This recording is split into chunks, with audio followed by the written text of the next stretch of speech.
மத்தேயு அதிகாரம் 15. அப்பொழுது எருசலேமிலிருந்து வந்த வேதபாரகரும் பரிசேயரும் இயேசுவினிடத்தில் வந்து, உம்முடைய சீஷர்கள் முன்னோர்களின் பாரம்பரியத்தை ஏன் மீறி நடக்கிறார்கள்? கை கழுவாமல் போஜனம் பண்ணுகிறார்களே என்றார்கள். அவர்களுக்கு அவர் பிரதியுத்தரமாக, நீங்கள் உங்கள் பாரம்பரியத்தினாலே தேவனுடைய கற்பனையை ஏன் மீறி நடக்கிறீர்கள்? உன் தகப்பனையும் உன் தாயையும் கனம் பண்ணுவாயாக என்றும், தகப்பனையாவது தாயையாவது நிந்திக்கிறவன் கொல்லப்பட வேண்டும் என்றும் தேவன் கற்பித்திருக்கிறாரே. நீங்களோ எவனாகிலும் தகப்பனையாவது தாயையாவது நோக்கி, உனக்கு நான் செய்யத்தக்க உதவி எது உண்டோ அதை காணிக்கையாக கொடுக்கிறேன் என்று சொல்லி, தன் தகப்பனையாவது தன் தாயையாவது கனம் பண்ணாமற் போனாலும் அவனுடைய கடமை தீர்ந்ததென்று போதித்து, உங்கள் பாரம்பரியத்தினாலே தேவனுடைய கற்பனையை அவமாக்கி வருகிறீர்கள். மாயக்காரரே, உங்களை குறித்து இந்த ஜனங்கள் தங்கள் வாயினால் என்னிடத்தில் சேர்ந்து தங்கள் உதடுகளினால் என்னை கனம் பண்ணுகிறார்கள். அவர்கள் இருதயமோ எனக்கு தூரமாய் விலகி இருக்கிறது. மனுஷருடைய கற்பனைகளை உபதேசங்களாக போதித்து வீணாய் எனக்கு ஆராதனை செய்கிறார்கள் என்று ஏசாயா தீர்க்கதரிசி நன்றாய் சொல்லியிருக்கிறான் என்றார். பின்பு அவர் ஜனங்களை வரவழைத்து அவர்களை நோக்கி, நீங்கள் கேட்டு உணருங்கள்.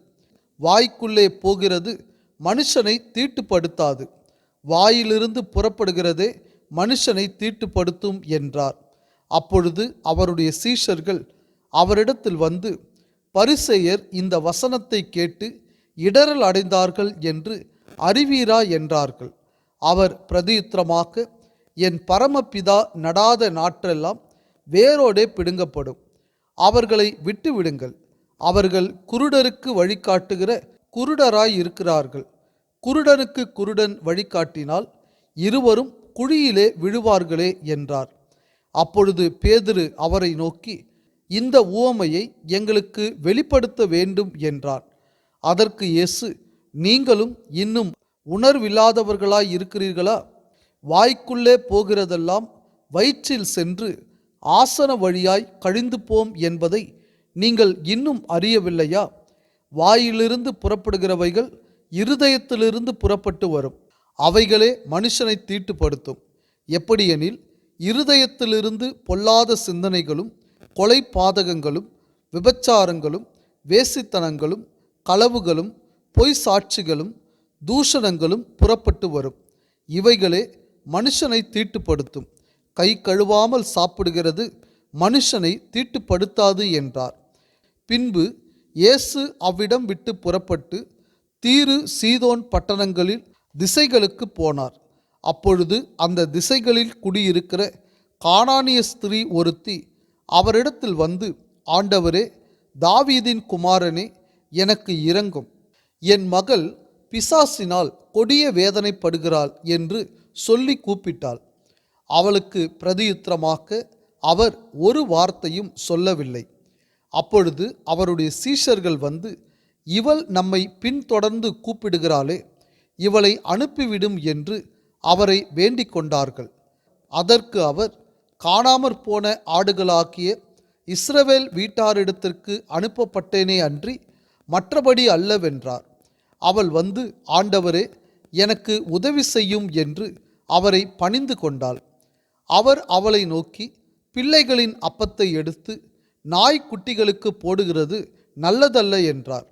அதற்கு அவள், மெய்தான் ஆண்டவரே, ஆகிலும் நாய்க்குட்டிகள் தங்கள் எஜமான்களின் மேஜையிலிருந்து விழும் துணிக்கைகளை தின்னுமே என்றாள். இயேசு அவளுக்கு பிரதியுத்தரமாக, ஸ்திரீயே, உன் விசுவாசம் பெரிது.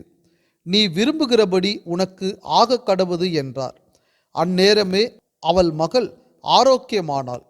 இயேசு அவ்விடம் விட்டு புறப்பட்டு கலிலேயா கடல் அருகே வந்து ஒரு மலையின் மேல் ஏறி அங்கே உட்கார்ந்தார். அப்பொழுது சப்பாணிகள், குருடர், ஊமையர், ஊனர் முதலிய அநேகரை திரளான ஜனங்கள் கூட்டிக் கொண்டு இயேசுவினிடத்தில் வந்து அவர்களை அவர் பாதத்திலே வைத்தார்கள். அவர்களை அவர் சொஸ்தப்படுத்தினார். ஊமையர் பேசுகிறதையும் ஊனர் சொஸ்தமடைகிறதையும் சப்பானிகள் நடக்கிறதையும் குருடர் பார்க்கிறதையும் ஜனங்கள் கண்டு ஆச்சரியப்பட்டு இஸ்ரவேலின் தேவனை மகிமைப்படுத்தினார்கள். பின்பு இயேசு தம்முடைய சீஷர்களை அழைத்து, ஜனங்களுக்காக பரிதபிக்கிறேன்.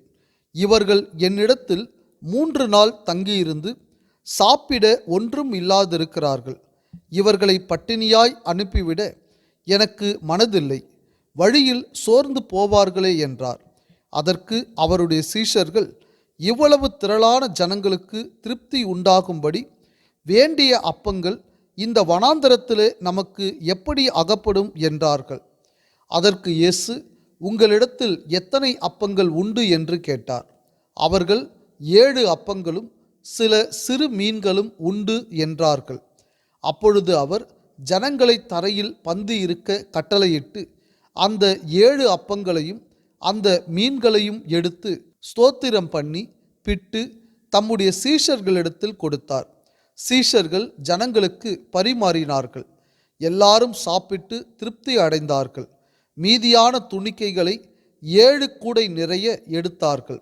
ஸ்திரீகளும் பிள்ளைகளும் தவிர சாப்பிட்ட புருஷர் 4000 பேராய் இருந்தார்கள். அவர் ஜனங்களை அனுப்பிவிட்டு படவில் ஏறி மக்தலாவின் எல்லைகளில் வந்தார். மத்தேயு அதிகாரம் 16. பரிசேயரும் சதுசேயரும் அவரை சோதிக்கும்படி அவரிடத்தில் வந்து, வானத்திலிருந்து ஒரு அடையாளத்தை தங்களுக்கு காண்பிக்க வேண்டும் என்று கேட்டார்கள். அவர்களுக்கு அவர் பிரதியுத்தரமாக, அஸ்தமனமாகிற போது செவ்வானமிட்டிருக்கிறது, அதனால் வெளிவாங்கும் என்று சொல்லுகிறீர்கள். உதயமாகிற போது செவ்வானமும் மந்தாரமுமாயிருக்கிறது, அதனால் இன்றைக்கு காற்றும் மழையும் உண்டாகும் என்று சொல்லுகிறீர்கள். மாயக்காரரே, வானத்தின் தோற்றத்தை நிதானிக்க உங்களுக்கு தெரியுமே, காலங்களின் அடையாளங்களை நிதானிக்க உங்களால் கூடாதா? இந்த பொல்லாத விபச்சார சந்ததியார் அடையாளம் தேடுகிறார்கள். யோனா தீர்க்கதரிசியின் அடையாளமே அன்றி வேறே அடையாளம் இவர்களுக்கு கொடுக்கப்படுவதில்லை என்று சொல்லி அவர்களை விட்டு புறப்பட்டு போனார்.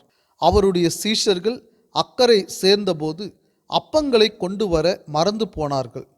இயேசு அவர்களை நோக்கி, பரிசேயர் சதுசேயர் என்பவர்களின் புளித்த மாவை குறித்து எச்சரிக்கையாய் இருங்கள் என்றார்.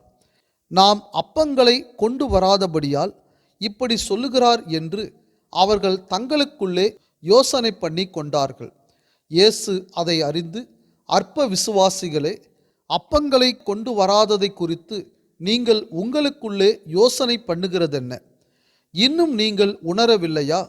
5 அப்பங்களை 5000 பேருக்கு பகிர்ந்ததையும் மீதியானதை எத்தனை கூடை நிறைய எடுத்தீர்கள் என்பதையும், 7 அப்பங்களை 4000 பேருக்கு பகிர்ந்ததையும் மீதியானதை எத்தனை கூடை நிறைய எடுத்தீர்கள் என்பதையும் நீங்கள் நினைவு கூறாமல் இருக்கிறீர்களா? பரிசேயர் சதுசேயர் என்பவர்களின் புளித்த மாவுக்கு எச்சரிக்கையாய் இருக்க வேண்டுமென்று நான் சொன்னது அப்பத்தை குறித்து சொல்லவில்லை என்று நீங்கள் உணராதிருக்கிறது எப்படி என்றார். அப்பொழுது அவர் அப்பத்தின் புளித்த மாவை குறித்து எச்சரிக்கையாய் இருக்க வேண்டுமென்று சொல்லாமல் பரிசேயர் சதுசேயர் என்பவர்களின் உபதேசத்தை குறித்தே அப்படி சொன்னார் என்று அறிந்து கொண்டார்கள். பின்பு இயேசு பிலிப்பு செசரியாவின் திசைகளில் வந்தபோது தம்முடைய சீஷரை நோக்கி, மனுஷகுமாரனாகிய என்னை ஜனங்கள் யார் என்று சொல்லுகிறார்கள் என்று கேட்டார். அதற்கு அவர்கள், சிலர் உம்மை யோவான் ஸ்நானன் என்றும், சிலர் எலியா என்றும், வேறு சிலர் எரேமியா அல்லது தீர்க்கதரிசிகளில் ஒருவர் என்றும் சொல்லுகிறார்கள் என்றார்கள். அப்பொழுது அவர், நீங்கள் என்னை யார் என்று சொல்லுகிறீர்கள் என்று கேட்டார். சீமோன் பேதுரு பிரதியுத்தரமாக, நீர் ஜீவனுள்ள தேவனுடைய குமாரனாகிய கிறிஸ்து என்றான். இயேசு அவனை நோக்கி, யோனாவின் குமாரனாகிய சீமோனே, நீ பாக்கியவான். மாம்சமும் இரத்தமும் இதை உனக்கு வெளிப்படுத்தவில்லை, பரலோகத்தில் இருக்கிற என் பிதா இதை உனக்கு வெளிப்படுத்தினார். மேலும் நான் உனக்கு சொல்லுகிறேன், நீ பேதுருவாய் இருக்கிறாய். இந்த கல்லின் மேல் என் சபையை கட்டுவேன், பாதாளத்தின் வாசல்கள் அதை மேற்கொள்வதில்லை. பரலோக ராஜ்யத்தின் திறவுகோல்களை நான் உனக்கு தருவேன். பூலோகத்திலே நீ கட்டுகிறது எதுவோ அது பரலோகத்திலும் கட்டப்பட்டிருக்கும்.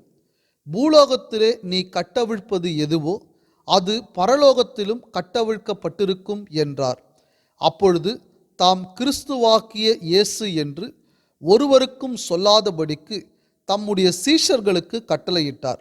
அது முதல் இயேசு தாம் எருசலேமுக்கு போய் மூப்பராலும் பிரதான ஆசாரியராலும் வேத பாரகராலும் பல பாடுகள் பட்டு கொலையுண்டு 3ஆம் நாளில் எழுந்திருக்க வேண்டும் என்பதை தம்முடைய சீஷர்களுக்கு சொல்லத் தொடங்கினார்.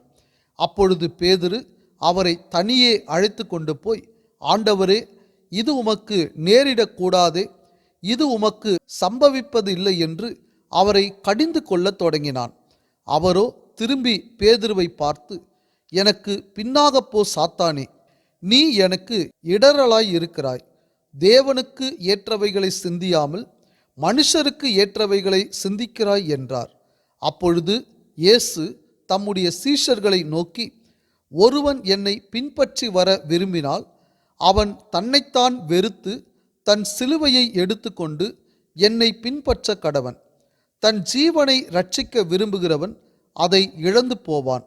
என் நிமித்தமாக தன் ஜீவனை இழந்து போகிறவன் அதை கண்டடைவான்.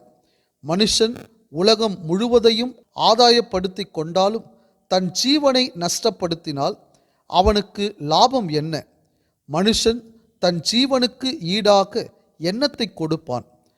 மனுஷகுமாரன் தம்முடைய பிதாவின் மகிமை பொருந்தினவராய் தம்முடைய தூதரோடும் கூட வருவார். அப்பொழுது அவனவன் கிரியைக்கு தக்கதாக அவனவனுக்கு பலன் அளிப்பார். இங்கே நிற்கிறவர்களில் சிலர் மனுஷகுமாரன் தம்முடைய ராஜ்யத்தில் வருவதை காணும் முன் மரணத்தை ருசி பார்ப்பதில்லை என்று மெய்யாகவே உங்களுக்கு சொல்லுகிறேன் என்றார். மத்தேயு அதிகாரம் 17. 6 நாளைக்கு பின்பு இயேசு பேதுருவையும் யாக்கோபையும் அவனுடைய சகோதரனாகிய யோவானையும் கூட்டிக் கொண்டு தனித்திருக்கும்படி உயர்ந்த மலையின் மேல் போய் அவர்களுக்கு முன்பாக மறுரூபமானார். அவர் முகம் சூரியனைப் போல பிரகாசித்தது. அவர் வஸ்திரம் வெளிச்சத்தைப் போல வெண்மையாயிற்று. அப்பொழுது மோசேயும் எலியாவும் அவரோடே பேசுகிறவர்களாக அவர்களுக்கு காணப்பட்டார்கள். அப்பொழுது பேதுரு இயேசுவை நோக்கி, ஆண்டவரே, நாம் இங்கே இருக்கிறது நல்லது. உமக்கு சித்தமானால் இங்கே உமக்கு ஒரு கூடாரமும் மோசேக்கு ஒரு கூடாரமும் எலியாவுக்கு ஒரு கூடாரமுமாக 3 கூடாரங்களை போடுவோம் என்றான். அவன் பேசுகையில் இதோ ஒளியுள்ள ஒரு மேகம் அவர்கள் மேல் நிழலிட்டது. இவர் என்னுடைய நேசகுமாரன், இவரில் பிரியமாயிருக்கிறேன், இவருக்கு செவி கொடுங்கள் என்று அந்த மேகத்திலிருந்து ஒரு சத்தம் உண்டாயிற்று. சீஷர்கள் அதை கேட்டு முகங்குப்புற விழுந்து மிகவும் பயந்தார்கள். அப்பொழுது இயேசு வந்து அவர்களை தொட்டு, எழுந்திருங்கள், பயப்படாதேயுங்கள் என்றார். அவர்கள் தங்கள் கண்களை ஏறெடுத்து பார்க்கையில் இயேசுவை தவிர வேறொருவரையும் காணவில்லை. அவர்கள் மலையிலிருந்து இறங்குகிற போது இயேசு அவர்களை நோக்கி, மனுஷகுமாரன் மரித்தோரிலிருந்து எழுந்திருக்கும் வரைக்கும் இந்த தரிசனத்தை ஒருவருக்கும் சொல்ல வேண்டாம் என்று கட்டளையிட்டார். அப்பொழுது அவருடைய சீஷர்கள் அவரை நோக்கி, அப்படியானால் எலியா முந்தி வரவேண்டும் என்று வேதபாரகர் சொல்லுகிறார்களே, அதெப்படி என்று கேட்டார்கள். இயேசு அவர்களுக்கு பிரதியுத்தரமாக, எலியா முந்தி வந்து எல்லாவற்றையும் சீர்படுத்துவது மெய்தான். ஆனாலும் எலியா வந்தாயிற்று என்று உங்களுக்கு சொல்லுகிறேன். அவனை அறியாமல் தங்கள் இஷ்டப்படி அவனுக்கு செய்தார்கள். இவ்விதமாய் மனுஷகுமாரனும் அவர்களால் பாடுபடுவார் என்றார். அவர் யோவான் ஸ்நானனை குறித்து தங்களுக்கு சொன்னார் என்று சீஷர்கள் அப்பொழுது அறிந்து கொண்டார்கள். அவர்கள் ஜனங்களிடத்தில் வந்தபோது ஒரு மனுஷன் அவரிடத்தில் வந்து அவர் முன்பாக முழங்கால் படியிட்டு, ஆண்டவரே, என் மகனுக்கு இரங்கும், அவன் சந்திர ரோகியாய் கொடிய வேதனைப்படுகிறான், அடிக்கடி தீயிலும் அடிக்கடி ஜலத்திலும் விழுகிறான். அவனை உம்முடைய சீஷர்களிடத்தில் கொண்டு வந்தேன், அவனை சொஸ்தமாக்க அவர்களால் கூடாமற் போயிற்று என்றான். இயேசு பிரதியுத்தரமாக, விசுவாசம் இல்லாத மாறுபாடுள்ள சந்ததியே, எதுவரைக்கும் நான் உங்களோடு இருப்பேன்? எதுவரைக்கும் உங்களிடத்தில் பொறுமையாய் இருப்பேன்? அவனை என்னிடத்தில் கொண்டு வாருங்கள் என்றார். இயேசு பிசாசை அதட்டினார். உடனே அது அவனை விட்டு புறப்பட்டது. அந்நேரமே அந்த இளைஞன் சொஸ்தமானான். அப்பொழுது சீஷர்கள் இயேசுவினிடத்தில் தனித்து வந்து, அதை துரத்திவிட எங்களால் ஏன் கூடாமற் போயிற்று என்று கேட்டார்கள். அதற்கு இயேசு, உங்கள் அவிசுவாசத்தினாலேதான். கடுகு விதை அளவு விசுவாசம் உங்களுக்கு இருந்தால், நீங்கள் இந்த மலையை பார்த்து, இவ்விடம் விட்டு அப்புறம் போ என்று சொல்ல, அது அப்புறம் போம். உங்களால் கூடாத காரியம் ஒன்றும் இராது என்று மெய்யாகவே உங்களுக்கு சொல்லுகிறேன். இந்த ஜாதி பிசாசு ஜபத்தினாலும் உபவாசத்தினாலுமே அன்றி மற்றெவ்விதத்தினாலும் புறப்பட்டு போகாது என்றார்.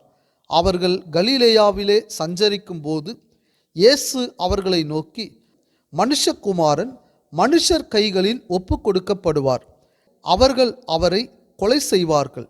ஆகிலும் 3ஆம் நாளிலே உயிர்த்தெழுந்திருப்பார் என்றார். அவர்கள் மிகுந்த துக்கம் அடைந்தார்கள்.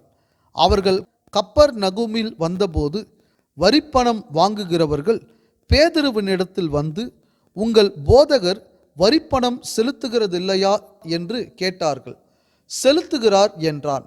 அவன் வீட்டிற்குள் வந்தபோது அவன் பேசுகிறதற்கு முன்னமே இயேசு அவனை நோக்கி, சீமோனே, உனக்கு எப்படி தோன்றுகிறது?